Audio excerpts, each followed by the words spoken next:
Sa mga pagsubok sa buhay, ikaw, Ama, ang siyang aking gabay.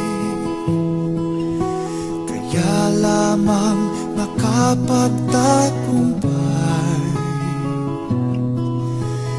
dahil sa gawa ng iyong kamay.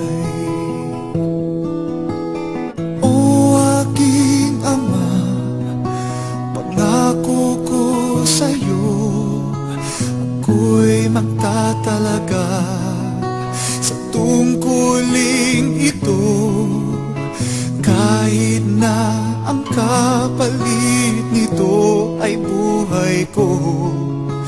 Ako'y magtatapat pa rin sa'yo.